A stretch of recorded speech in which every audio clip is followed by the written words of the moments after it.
उपभोक्ता संतुलन के अंतर्गत उपयोगिता से आशय उपयोगिता की विशेषताओं के बारे में अपन अध्ययन कर चुके हैं।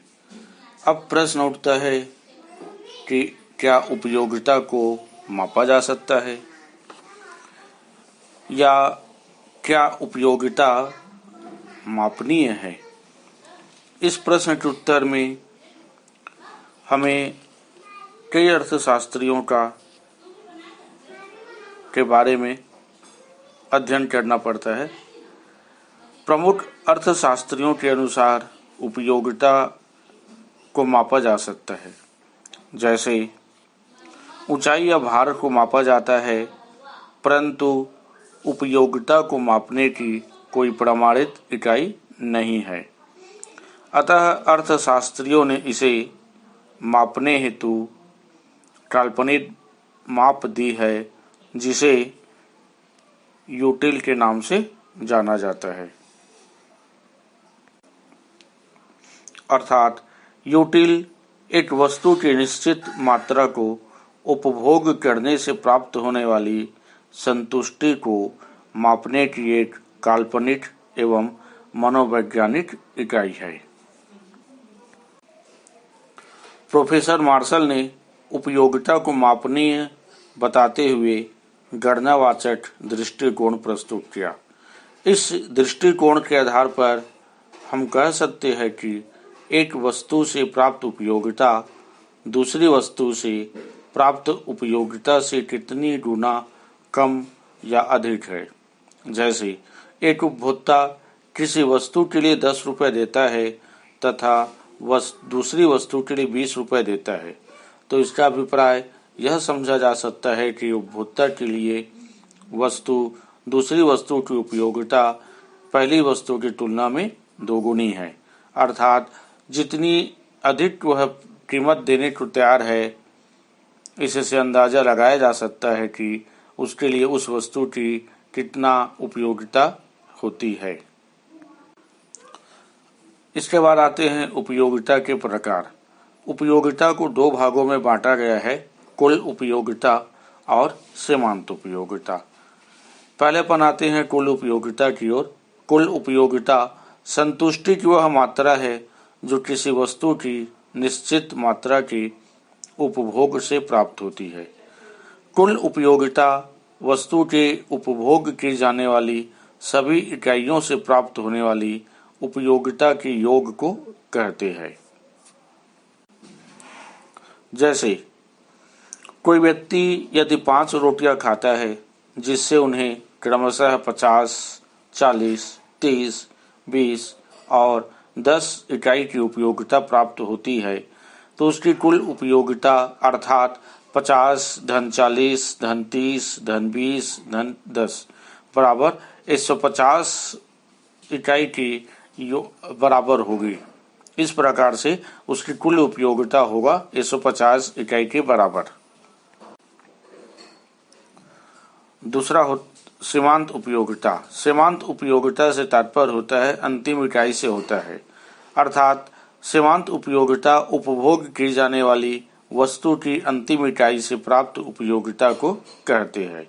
एक अतिरिक्त इकाई के प्रयोग से कुल उपयोगिता में जो वृद्धि होती है, उसे ही सीमांत उपयोगिता कहा जाता है।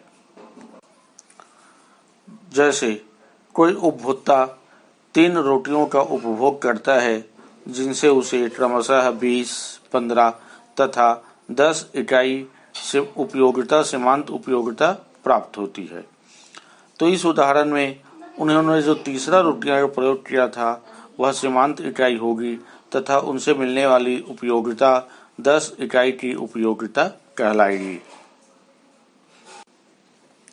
अभी तक अपन अध्ययन किए हैं उपयोगिता, उपयोगिता की परिभाषा, उपयोगिता की विशेषताओं के बारे में अपन अध्ययन कर चुके हैं। उपयोगिता को क्या मापा जा सकता है, इस संबंध में एक प्रश्न आया था यूटिल, अर्थात यूटिल क्या होता है। उसके बाद आए अपन उपयोगिता के प्रकार के बारे में। अब आते हैं उपयोगिता, सीमांत उपयोगिता के रूप। सीमांत उपयोगिता को 3 भागों में बांटा जाता है। पहला धनात्मक उपयोगिता, दूसरा शून्य उपयोगिता और तीसरा ऋणात्मक उपयोगिता।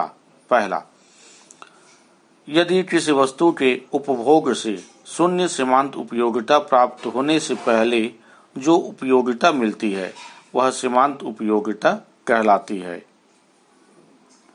दूसरा, शून्य उपयोगिता, जब अगली इकाई के उपभोग से न तो कुल उपयोगिता बढ़ती है और न ही घटती है, तो ऐसी स्थिति में उसे शून्य उपयोगिता कहते हैं। इसी को ही सीमांत इकाई के नाम से भी जाना जाता है। तीसरा, ऋणात्मक उपयोगिता, जब अगली इकाई के उपभोग से कुल उपयोगिता कम हो जाए तो इस इकाई से प्राप्त उपयोगिता ऋणात्मक उपयोगिता कहलाती है। सीमांत उपयोगिता के रूप के बारे में अध्ययन करने के बाद आते हैं सीमांत और कुल उपयोगिता में पारस्परिक संबंध। इस पारस्परिक संबंध को निम्न तालिका द्वारा स्पष्ट किया जा सकता है। जैसे रोटी की इकाइयाँ, कुल उपयोगिता और सीमांत उपयोगिता। उपयुक्त तालिका में जैसे जैसे रोटी की इकाइयों का उपभोग करते जाता है वैसे वैसे रोटी की सीमांत उपयोगिता क्रमशः कम होती जाती है, जबकि कुल उपयोगिता बढ़ती जाती है। 5वीं इकाई तक कुल उपयोगिता बढ़ती जाती है। जब सीमांत उपयोगिता शून्य हो जाती है तो कुल उपयोगिता अधिकतम होती है, अर्थात 6वीं इकाई पर सीमांत उपयोगिता शून्य के बराबर है और कुल उपयोगिता अधिकतम 75 है।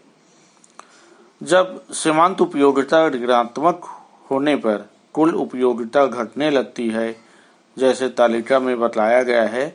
7वीं और 8वीं इकाई पर सीमांत उपयोगिता ऋणात्मक है, जहां कुल उपयोगिता घटकर क्रमशः 70 तथा 60 रह जाती है।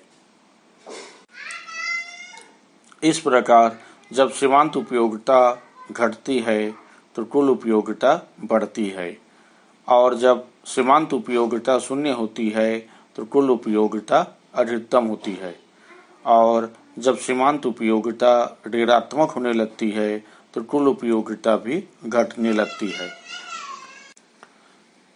इसके बाद अगला चैप्टर यानी इस अध्याय का शेष भाग अगले वीडियो में।